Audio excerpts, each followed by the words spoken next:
worries of stomps, but I don't think we have to worry about that here. Map 4 now underway. Los Pollos Hermanos, after getting one on the board, are going to be repping from the north side, and then south side, it is going to be the Chimps in the warm colors. Coastal is the map of choice here. The first home map for the Chimps. Not a map that we commonly see in this tournament. Only a handful of times this was played, if I'm not mistaken. So there's a lot of intrigue, there's a lot of things to explore about this map still. And it looks like we're gonna have a Mista opening with a dock at the back line. No docks, not so surprisingly rather, from VortiX. And then from Luciferon, I think he's also going for a dock. Whereas on the other side, the only player who seems to be docking is DeMusliM. That's interesting, actually. So MarineLorD not opting for docks. I think he's going now, just on a delay, right? Yeah, that makes sense. I would have been very shocked if a Roost player didn't go for a little bit of fish in action. Beastyqt might also be joining. Remember, they're cheaper for him to build, so we are going to get everyone fishing as expected here. Even the Mongol player, which I wondered if he wanted some aggression, but realistically on a 3v3 map, you're so far apart, it might be difficult to get value out of the initial spearman. Yeah, speaking of initial spearman, not to be found just yet, but what we have on the menu is salvaging for bounty over here. Because we do have MarineLorD with the roost, and that's going to be a big factor to look at. If you yeah, I feel like if you can secure a lot of bounty over here, especially him playing in the pocket position, and players also being rather busy on the water, he could possibly get away with a greedy fast castle if he has a good amount of bounty collected. Yeah, the other thing I was thinking of there is, like, you've picked Roost with Chinese, right? So their superior scanning vision should allow them to spot the deer stacks maybe quicker than your opponents. That could be a nice little X factor. And DeMusliM, like, he doesn't have a reason to hang around. He's just going to keep moving, so you can just call them out. In fact, if we look at the vision side, I wouldn't be surprised if Chimps have already revealed more of the map, courtesy of how strong Tang Dynasty can be for that.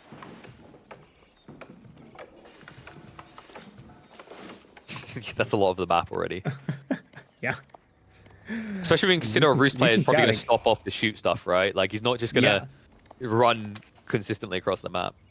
Yeah, how's the bounty looking for MarineLorD? Not a lot of contested hunts so far. 205.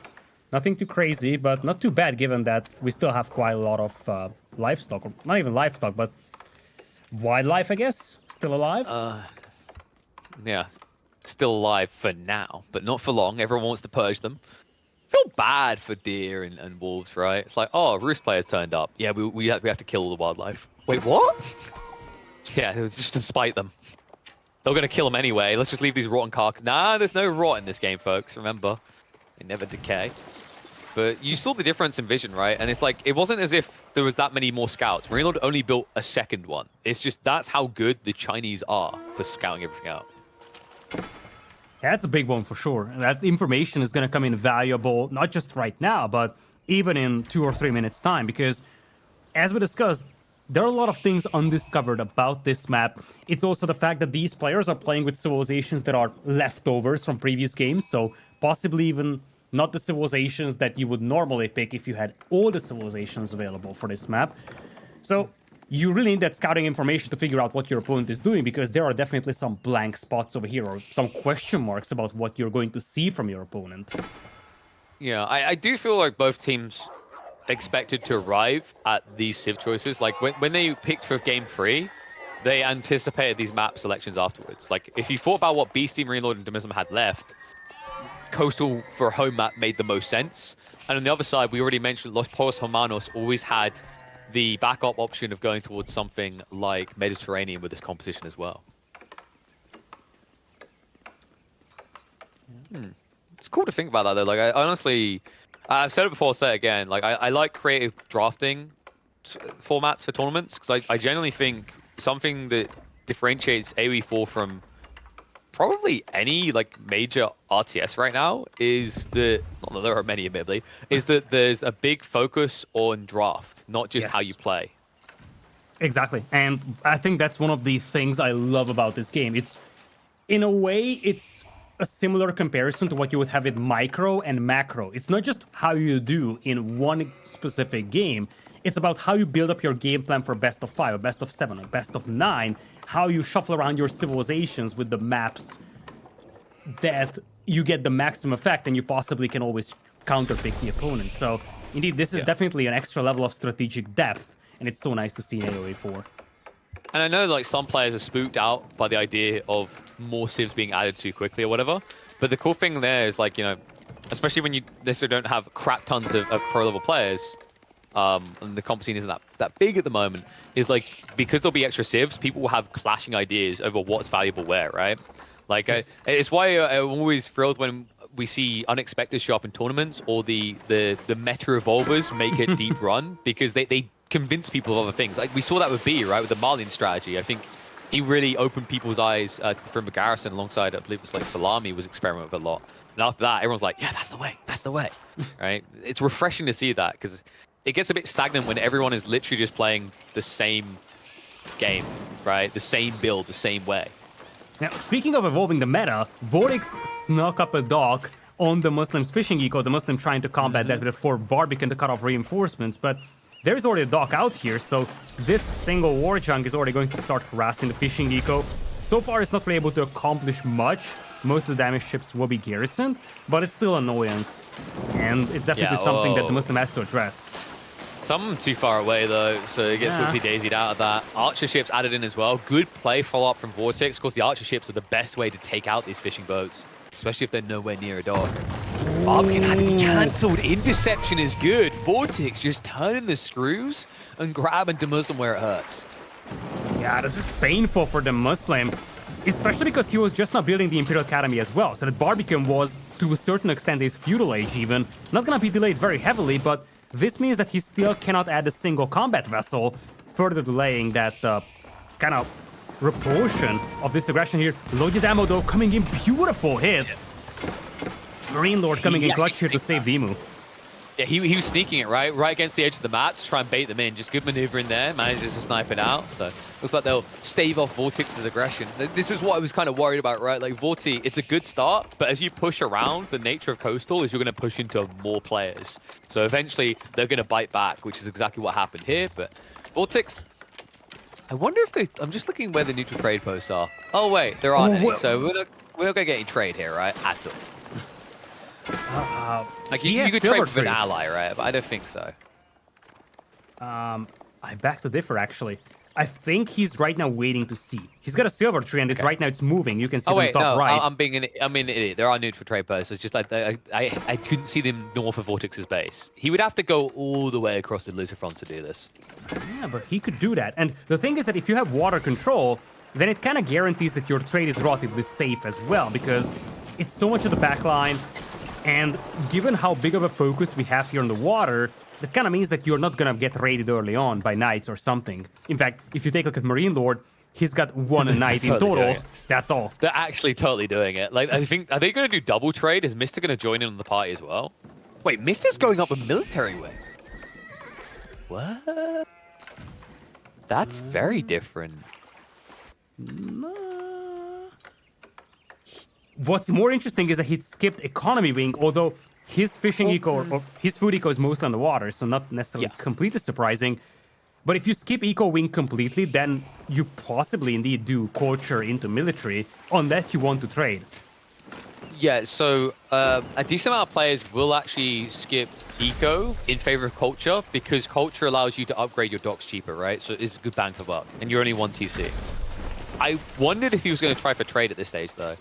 Admittedly, trade is most valuable on tier 1 or tier 4. Like, tier 3's tech choice is pretty terrible. It's the extra armor, which, as we discussed on a previous week on I, unless you want to use them as pseudo tanks on your front line, is pretty worthless.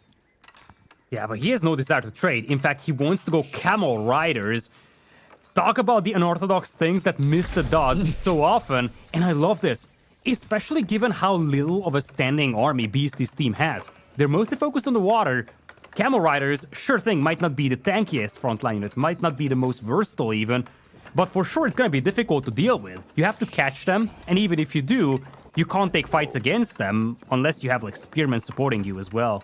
Wait, isn't this ultra big brain? Because camel riders, they get bonus damage against camel riders, right?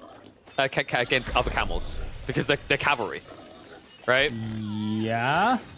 Yeah, because so the way it gets confusing is some people get mixed up because if you look at camels, if you click on one, their aura only affects horse cavalry, right? Doesn't affect other camels.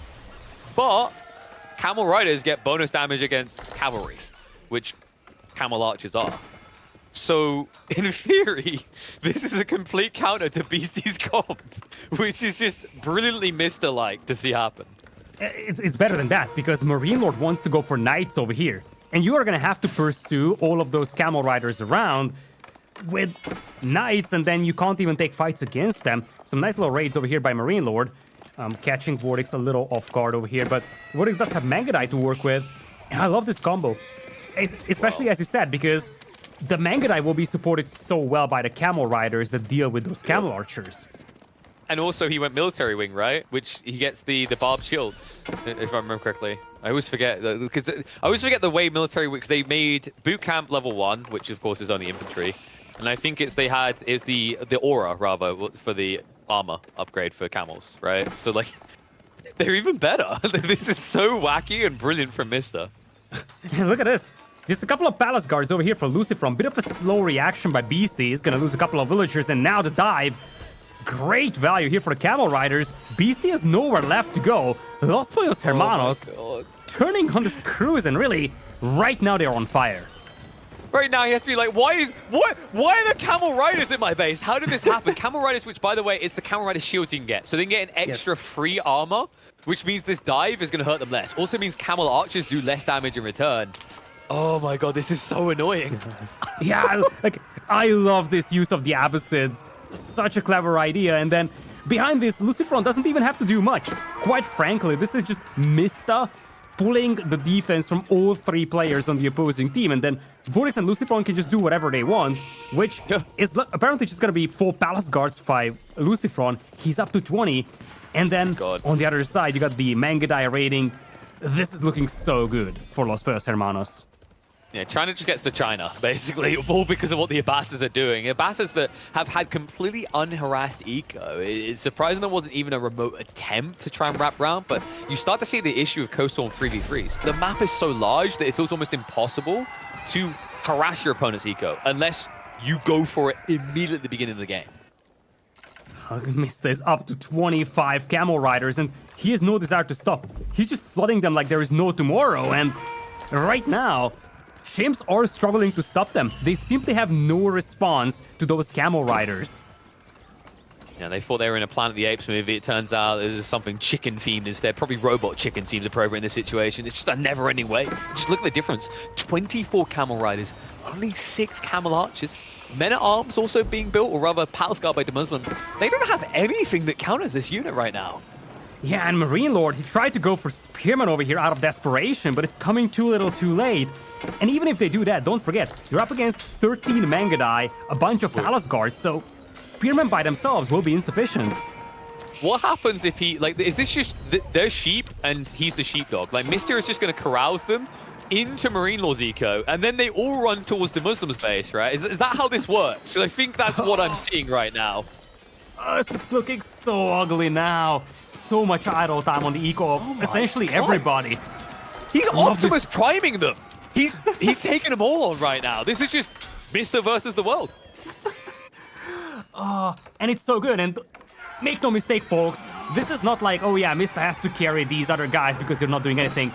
This is intentional, obviously, from VortiX and Lucifron, because Mista alone is distracting the entire opponent's team. So VortiX and Lucifron can just boom freely, and don't forget, VortiX has 18 traders. I cannot believe what we just saw here. 15 minutes in, not even 15, Mista has 1v3'd. His teammates didn't even need to get involved beyond the initial naval skirmish. What a turnabout for Chimps to now, from a 2-0 lead, be 2-2 up against Pollos Hermanos. I said this before the game, this is an important game for Los Pollos Hermanos, and if they win this, they could find themselves back in this series in a blink of an eye, but this was more than just a win. This was a capital win that we have just witnessed. The style at which they did that with the camel riders, seemingly awkward, but it worked so well, and the dominant fashion that they had, they really caught the Chimps off guard over here, and it has shown. And I feel like going into game number 5, there is tremendous momentum now on the side of Los Pollos Hermanos. They have to feel happy, they have to feel confident. And now, quite frankly, it's the chimps that have to rally themselves, because suddenly Los Pollos Hermanos are shifting to a new gear.